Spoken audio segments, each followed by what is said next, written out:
Hello friends, welcome to Wish Gupchup Telugu podcast. నా పేరు విజయపల్ల. నా పాడ్కాస్ట్ని ఎంతగానో ఆదరిస్తున్న మీ అందరికీ చాలా thanks. Keep listening and keep encouraging.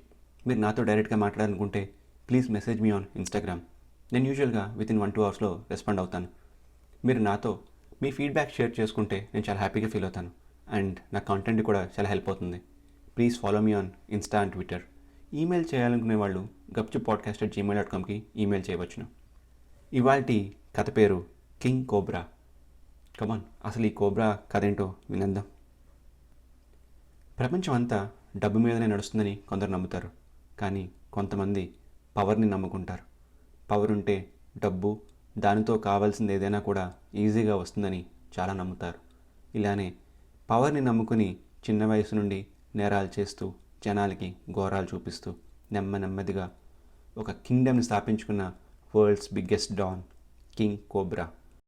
King కోబ్రాకి 60 years పైనే ఉంటాయి. అతను ఎలా ఉంటాడో చాలా కొద్ది మందికే తెలుసు, కానీ అతని పేరు పాకడం తెలిసిన పిల్లాడి దగ్గర నుండి నడవలేని ముసలివాళ్ళ దాకా అందరికీ తెలుసు. కింగ్ కోబ్రా ఫ్యామిలీ కూడా ఎలా ఉంటుందో ఎవ్వరికీ తెలియదు. అంత పెద్ద మాఫియా డాన్ అయిన కోబ్రాకి శత్రువులు బాగానే ఉన్నారు. అతన్ని చంపడానికి వేసిన ప్లాన్స్ అన్నీ ఫెయిల్ అవుతూనే వస్తున్నాయి. పెద్ద పెద్ద బిజినెస్ మ్యాన్ కూడా అప్పులు పాలయ్యారు ప్లాన్స్ వేసి ఫెయిల్ అవ్వడం వల్ల. అతని ఫ్యామిలీ అంతా కూడా హైదరాబాద్లోనే ఉంటుంది. ఈ విషయం చాలా కొద్ది మందికి మాత్రమే తెలుసు. ఇలా ఉండగా ఒకరోజు కింగ్ కోబ్రా దారుణ హత్య. ప్రముఖ మాఫియా డాన్ కింగ్ కోబ్రాని దారుణంగా రోడ్డు మధ్యలో స్నైపర్ షాట్తో హతమార్చారు.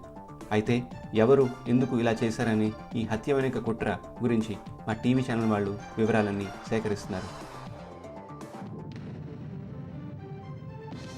న్యూస్ విని ఆనందంలో ఉన్నవాళ్ళు కొంతమంది, బాధతో ఇంకొంతమంది దేశం అంతా వారి సుఖదుఖాల్ని పంచుకున్నారు. ఎవరు చేయించారో తెలియదు, ఎవరు చంపారో తెలియదు, కానీ స్పీడ్గా వెళ్తున్న కారులో నుండి షూట్ చేయాలంటే వాడు మామూలు స్నైపర్ అయి ఉండడని ఎక్స్పర్ట్స్ చెప్పసాగారు. అలా జరిగిన కొన్ని వారాల తర్వాత హైదరాబాద్ పాత బస్తీ ఏరియాలో హౌస్ అద్దెకు తీసుకోవడానికి ఒక ఫ్యామిలీ వచ్చింది. ఫ్యామిలీకి పెద్ద అయిన రామారావు గారు, అతని భార్య సుజాతమ్మ, వారి అబ్బాయి వేద. ఆ ఏరియా అంతా కూడా స్ట్రీట్ రౌడీస్ దగ్గర నుండి పెద్ద పెద్ద గూండాస్ అండర్లోనే ఉంటుంది. ఆ ఏరియాలో లేడీస్కి సెక్యూరిటీ లేదు, జెంట్స్కి డిగ్నిటీ లేదు. అలాంటి ఏరియాలో గవర్నమెంట్ స్కూల్కి మ్యాథ్స్ టీచర్గా రామారావు వచ్చారు. అదే వీధిలో ఆకురౌడీ అయిన మున్నాబాయ్ అందరినీ ఏడిపిస్తూ ఆట పెట్టిస్తూ ఉంటాడు. ఆడవాళ్ళ గురించి అమర్యాదగా మాట్లాడుతూ ప్రవర్తిస్తాడు. అయితే వీరి ఓనర్ అయిన సలీం అంకుల్ ఇంట్లో అందరికీ వార్నింగ్ ఇచ్చాడు. బయట ఎలాంటి గొడవలు జరిగినా బయటికి రావద్దని, ఎవరితోనూ మాట్లాడవద్దని, అంతా కాసేపు అయ్యాక అదే సర్దుకుంటుందని చెప్పారు. ఒక మిట్ట మధ్యాహ్నం రామారావు ఇంట్లో లేని రోజున ఒక అమ్మాయి ఆ వీధిలో పరిగెట్టుకుంటూ వచ్చి అందరింటి తలుపు తడుతూ కాపాడండి కాపాడండి అని అరుస్తోంది. జనమంతా కూడా తలుపులు వేసుకుని ఇంటి కిటికీలో నుండి చూస్తున్నారు. మున్నాబాయ్ తన జీప్లో ఆ పిల్లని వేటాడుతూ వేధిస్తున్నాడు. ఆ పిల్ల రామారావు ఇంటి తలుపు కూడా తట్టింది. వేద డోర్ ఓపెన్ చేయడానికి ప్రయత్నిస్తుంటే సుజాతమ్మ వచ్చి ఆపింది. వేద కోపంగా లోపలికి వెళ్ళిపోయాడు. ఆ పిల్ల అలా అరుచుకుంటూ పరిగెడుతూ పారిపోతూ ఉంటే మున్నాబాయ్ ఆమెని పట్టుకుని వెళ్ళిపోయాడు. ఇలాంటివి సర్వసాధారణమని ఆ వీధిలో వాళ్ళు సాయంత్రం రామారావుతో చెప్పారు. మరుసటి రోజు సుజాతమ్మ కళ్ళు తిరిగి పడిపోతే వేద వెంటనే ఇంటికి అంబులెన్స్ని పిలిపించాడు. అప్పుడు అంబులెన్స్ని రానివ్వకుండా మున్నాబాయి గ్యాంగ్ అడ్డుకుంది. వేద బయటికి వచ్చి మున్నా గ్యాంగ్ దగ్గరికి నడుచుకుంటూ వెళ్ళాడు. అప్పుడు ఆ గ్యాంగ్లో నుండి ఒకడు, హలో ఏంట్రా ఈ ఏరియా కొత్త, అన్నకు నమస్కారం చెప్పకుండా హీరోలు నడుచుకుంటూ వచ్చేస్తున్నావు?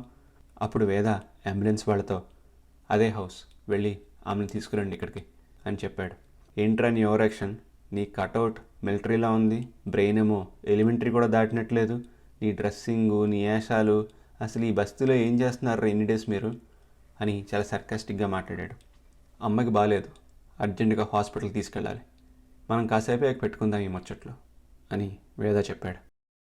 నీకు టైం ఉన్నప్పుడు పెట్టుకోవడానికి నేను హైదరాబాద్ FM కాదురా, పాత బస్తీ మున్నా, సాల్తీలు గల్లంతైతాయ్ అని వేలు చూపించి బెదిరించాడు.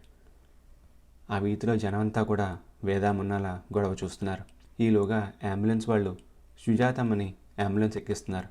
మున్నాకి కోపం వచ్చి తన దగ్గర ఉన్న గన్ తీసి, అరే నీకు మామూలుగా చెప్తే అర్థం కావడం లేదు కదా, ఎవరిని అడిగి దాన్ని అంబులెన్స్ ఎక్కిస్తున్నారా?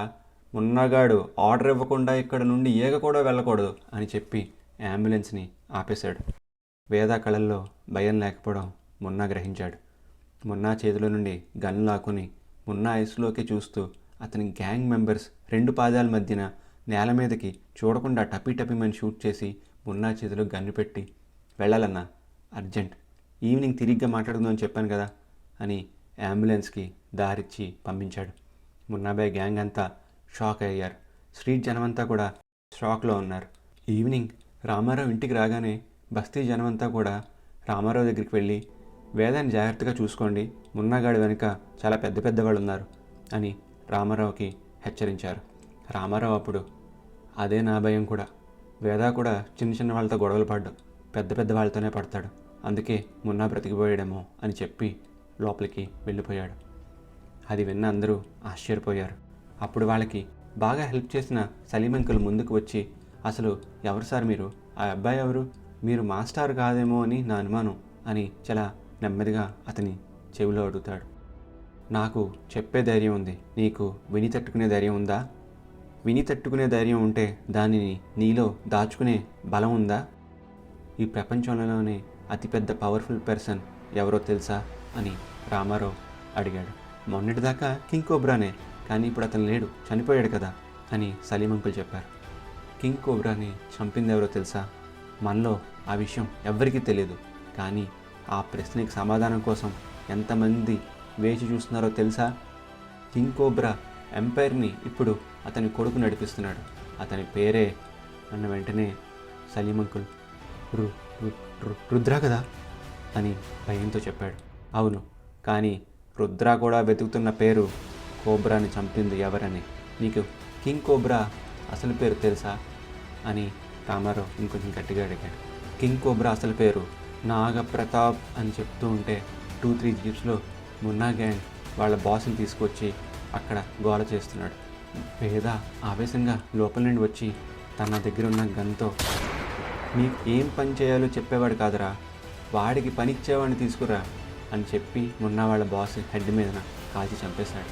ఆ బస్తీ జనం అంతా స్టన్ అయిపోయారు. రామారావు కూడా కొంచెం ఆశ్చర్యానికి గురయ్యాడు. అప్పుడు సలీం అంకుల్, అంటే ఇతను అని రామారావు వైపు తిరిగితే రామారావు, ఎస్, హీఈస్ రుద్రప్రతాప్ వేద, కోబ్రాకి వారసుడు, తండ్రిని చంపిన వాడిని పట్టుకోవడానికి తానే స్వయంగా రంగంలోకి దిగాడు అని గర్వంగా చెప్తూ ఉంటాడు. బస్తీ జనం అంతా కూడా ఆ రౌడీ గ్యాంగ్కి కరెక్ట్ మొగుడు వచ్చాడని ఆనందించారు. కానీ సలీం అంకుల్ ఒక్కలే ఇంకెంత రాద్ధాంతం అవబోతుందో అని భయపడ్డారు. కోబ్రా మర్డర్ ప్లాన్కి ఈ బస్తీకి కనెక్షన్ ఉందని రుద్రాకి అందిన ఇన్ఫర్మేషన్. మున్నా అండ్ వాడి గ్యాంగ్కి భయం అంటే ఏంటో అప్పుడు అర్థమైంది. ఆ గ్యాంగ్ అంతా కూడా రుద్రా వైపే గన్ పాయింట్ చేసి పెట్టారు. రుద్రా మాత్రం గన్ తన పాకెట్లో పెట్టి సిగరెట్ నోట్లో పెట్టుకున్నాడు. అప్పుడు సలీం అంకుల్ సిగరెట్ని వెలిగించారు. వెంటనే పెద్ద గాలి వచ్చి దుమ్ము ధూళి అంతా పైకి లేచింది. అందరూ సర్ప్రైజ్ అయ్యేలా హెలికాప్టర్ ఒకటి మున్నా గ్యాంగ్కి డయాగ్నల్గా వచ్చి గాలిలోనే ఆగింది. రుద్ర తన చెయ్యెత్తి వెళ్ళిపోండని సైగ చేస్తే హెలికాప్టర్ అక్కడి నుండి వెళ్ళిపోయింది. మున్నా అండ్ గ్యాంగ్ గన్స్ కిందకి దించి నీల్ డౌన్ చేసినప్పుడు రుద్ర మున్నాని దగ్గరికి పిలిచాడు. మున్నా దగ్గరికి ఒబీడియంట్గా వచ్చి నిలబడ్డాడు. అప్పుడు రుద్ర, నాకు చిన్న ఇన్ఫర్మేషన్ కావాలి, అది పైన కూర్చునే పెద్ద పెద్ద వాళ్ళకి తెలియకపోవచ్చు, అందుకే నేను ఇక్కడ దాకా వచ్చి నిన్ను అడుగుతున్నాను. 2 క్వశ్చన్స్, నాకు 2 ఆన్సర్స్ కావాలి. నసిగిన నాంచిన ఈసారి బుల్లెట్ని నీ బ్రెయిన్తో మీట్ అయ్యేలా చేస్తాను. నా మొదటి ప్రశ్న, కోబ్రా మర్డర్ ప్లాన్లో మెయిన్ క్యారెక్టర్ ఎవరు? 2, ఇప్పుడు ఆ క్యారెక్టర్ ఎక్కడున్నాడు? 3 లెక్క పెడతాను అని చెప్పి, 1 బ్లాక్ ప్యాంథర్ అని విన్నాం సాబ్, అతనే ప్లాన్ చేశాడని అందరూ అనుకుంటున్నారు మాకు తెలిసినంత వరకు. 2 అతను హైదరాబాద్లో అయితే లేడు అని మేము వింటున్నాం, మేమంతా కూడా అతన్ని చూడలేదు. ముంబైలో ఉన్న మా గ్యాంగ్స్ వాళ్ళు కూడా అతన్ని చూడలేదు, కానీ ఆర్డర్స్ తీసుకుంటూ ఉంటారు. 3 నిజం సాబ్, నాకు ఎంతకన్నా తెలీదు, ఇక్కడ నుండి మీకే పనిచేస్తాను, మీకు కావాల్సిన ఇన్ఫర్మేషన్ ఇస్తాను, నన్ను వదిలేయండి సాబ్ అని ఏడ్చుకుంటూ రుద్ర కాళ్ళ మీద పడతాడు. రుద్ర చెయ్యెత్తి చిటికి వేస్తాడు. వెంటనే సప్సప్మని 4 రోల్స్ రాయ్స్ కళ్యాణ్ ఎస్యూవీస్ వచ్చి ఆగుతాయి. అది ఎక్కి అతను బ్లాక్ ప్యాంథర్ గురించి తెలుసుకోవడానికి ప్రయత్నిస్తాడు. సో ఇదండి part 1 of king cobra. Part 2లో మనం అసలు బ్లాక్ ప్యాంథర్కి కింగ్ కోబ్రాకి గొడవ ఏంటి, కింగ్ కోబ్రా ఎలా పెద్దవాడయ్యాడు, రుద్ర అసలు బ్లాక్ ప్యాంథర్ని పట్టుకున్నాడా లేదా అనేది విందాం. మరి అప్పటిదాకా గప్చుప్.